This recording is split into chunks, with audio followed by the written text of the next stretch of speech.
If you've ever been told that tanning indoors, for example using a tanning bed, is safer than tanning outside, then you've been lied to.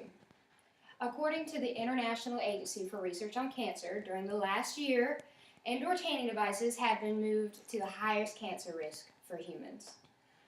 Other myths about sun tanning include that you need to tan in order to get the correct amount of vitamin D, that you can't get burned on an overcast day, or that once you have a tan, you no longer can get sunburn. All these statements are common misconceptions about tanning. I would like to explain to you why you shouldn't tan, what overexposure to the sun rays can do to your skin, your eyes, and your future, as well as some healthy tanning alternatives. The sun produces ultraviolet or UV rays. These rays are damaging to you and your skin. These rays are also what make your skin darker. Now, I know you've heard it a million times that, oh, I want that summer tan, or I want that healthy glow, but is it really worth the risk? I mean, having a tan is like wearing a sign that says, hi, I have skin damage. And having a tan is the body's response to injury. Your body cells respond to the burn you received, and then they send melanocytes to produce more pigment or melanin to protect your body from future burns. So why is tanning such a beauty trend? I mean, it's been proven to cause premature aging of the skin, which includes deep wrinkles, loss of elasticity of the skin, dark spots, and a leathery texture. I do have some examples of this. As you can see, this is years of tanning at work. You can see the dark spots, the deep, deep wrinkles, constant exposure to the sun's rays. Another example of overexposure to the sun rays. You can see how our skin is just hanging off, completely loss of elasticity.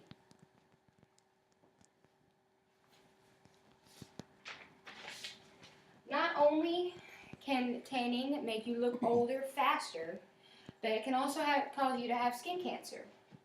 According to the Skin Cancer Foundation, if you begin tanning before the age of 35, you have a 59% increased risk to develop melanoma later in life. Melanoma being one of the deadliest skin cancers. Another statistic from the Skin Cancer Foundation, if you get just one blistering sunburn, you more than double your chances to get melanoma. I also have some pictures of skin cancers. As you can see, if they're asymmetrical, or if their borders are irregular, if their coloration varies, or if their diameter is bigger than 6 millimeters, then it has the possibility of being skin cancer. And if you tan indoors, it's even more dangerous. Medical doctor David E. Banks states that you're getting a much higher concentration of the longer wavelength UVA, which is a type of ultraviolet ray.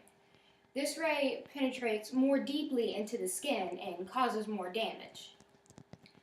Tanning beds give off a higher concentration of this ray because that's the only ray they give off, where the sun gives off a good mixture of UVA and UVB. But these rays don't just affect your skin, they affect your eyes as well. Using tanning beds can cause an increased risk to develop cataracts and corneal burns, says medical doctor Susan Evans. Now, cataracts are the clouding of the lens of your eye, which I also have an example of. As you can see in his eye, this cataract completely cancels all vision. See right there, it's right over his pupil. And if it's not medically removed, his vision will not come back to that eye. Now, according to the Skin Cancer Foundation, at least 10% of all cataracts diagnosed are directly related to UV exposure. And since about 1 million cataract surgeries are performed in the United States a year, that means nearly 100,000 of those are directly related to UV exposure. It's crazy. Continuous exposure to the sun's UV rays can also cause keratitis, or the literal burning of your cornea. The cornea is what allows the image and light to hit the retina in the back of your eye so that you can actually see what you're looking at.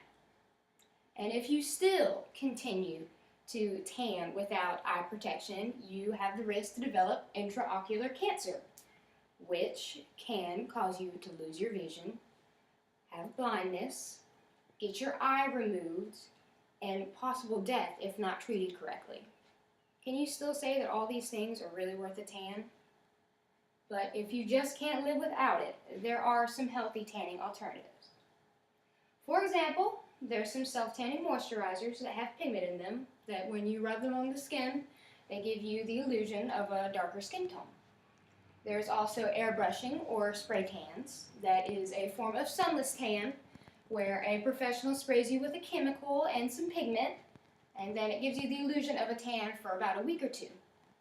You can also use some cosmetics, such as bronzers, that give you the illusion of a darker complexion.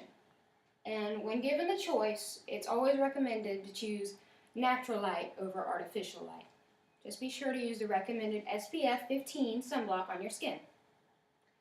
A scary statistic for you, the CDC, or Center for Disease Control, states that less than 1/3 of American youths practice healthy skin protection. Now, this is a big deal. Skin protection should be important to everyone, young and old, because it happens over a lifetime, not just in a span of a few months or a few years. So, now that you see the symptoms of what tanning can do to you, it can make you blind, cause you to have countless trips to the doctor to have bits of skin cancer removed, and many other unpleasant things. So don't just think it doesn't affect you because you're young. Sun damage affects everyone because it happens over a lifetime. And don't just think it only affects you, it affects your whole family and your loved ones as well. But don't lose hope. There are some healthy tanning alternatives like spray tans and self-tanning moisturizers. And after this speech, I hope you take better care of your body and are more involved in skin protection. Thank you.